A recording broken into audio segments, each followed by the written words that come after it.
دیکھیں عمران خان صاحب کے ساتھ یا کسی بھی ایسے شخص کے ساتھ جس نے خود یا اس کی جماعت نے پاکستان پر حملہ کیا ہے، اس کے ساتھ کسی قسم کی کوئی ڈیل نہیں ہوگی. یہ اس بات میں بہت کلیئرٹی ہے، گورنمنٹ کی طرف سے بھی کلیئرٹی ہے، انسٹیٹیوشنز کی طرف سے بھی کلیئرٹی ہے. D G I S P R بھی یہ بات کہہ چکے ہیں آ کر تھوڑے دن پہلے کہ جو 9 مئی کے مجرمان ہیں، باقی سارے کیسز پہ آتی نہیں، لیکن جس طرح سے حملہ کیا ریاست پہ عمران خان اور ان کی پارٹی نے، اس کی کوئی معافی نہیں ہے، نہ ہی ہونی چاہیے. اگر پاکستان نے آگے جانا ہے نا تو ایسے تمام کرداروں کو ہمیں ایک دفعہ سبق سکھانا پڑے گا، ایک دفعہ یہ پریسیڈنٹ سیٹ کرنا پڑے گا. میں ہر شو میں یہ بات ریپیٹ کرتی ہوں، لیکن کیونکہ یہ چیز میرے دل کے بڑی قریب ہے. آمنہ، آپ کو مذاکرات کامیاب ہوتے نظر آتے ہیں؟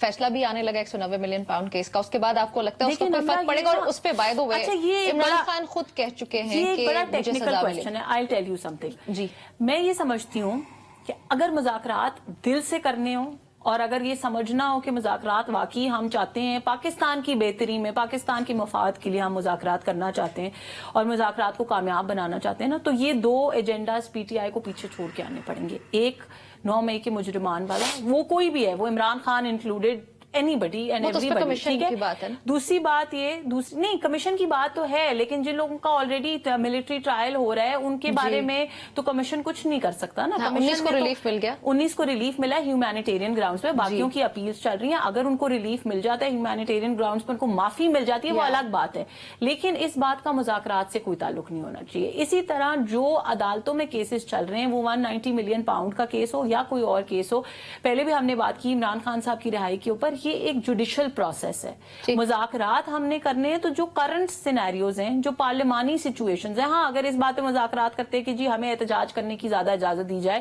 یا اس بات پہ احتجاج کرتے ہیں کہ جی 29 نومبر کے اوپر جو ہے آپ کمیشن بنا دیں، ہم ضرور اس چیز کو کنسیڈر کریں گے.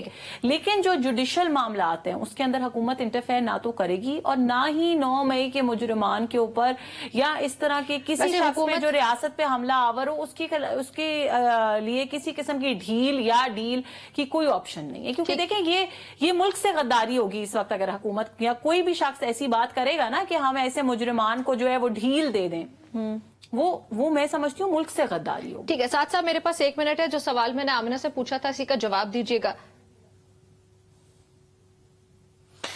دیکھیے پاکستان کے اندر میں میڈم کی باتوں سے ڈس ایگری اس وجہ سے بھی نہیں کرنا چاہتا کیونکہ میڈم حاکم وقت ہیں اور ہم یہاں پہ ان کی رعایا ہیں.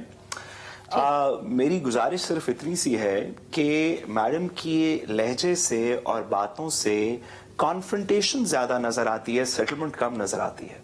آپ حکومت ہیں، لوگ آپ کی طرف دیکھ رہے ہیں کوئی پروگریس کرنے کے لیے.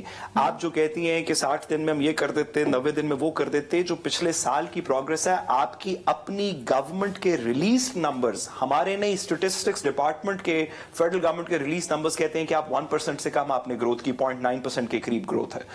تو مہربانی کر کے اپنے اوپر تھوڑا احسان کریں اور لوگوں کے ساتھ مذاکرات کر کے ملک کو آگے چلائیں. آپ ان کو للکارتے رہیں گے، دھتکارتے رہیں گے نا، تو وہ لوگ تو بیچارے پہلے ہی پتھر باندھ کے اپنی جگہ پہ پیٹ پہ پتھر باندھ کے بیٹھے ہوئے ہیں. یہ آپ کی پرفارمنس کے اندر اس کا خلل پڑے گا.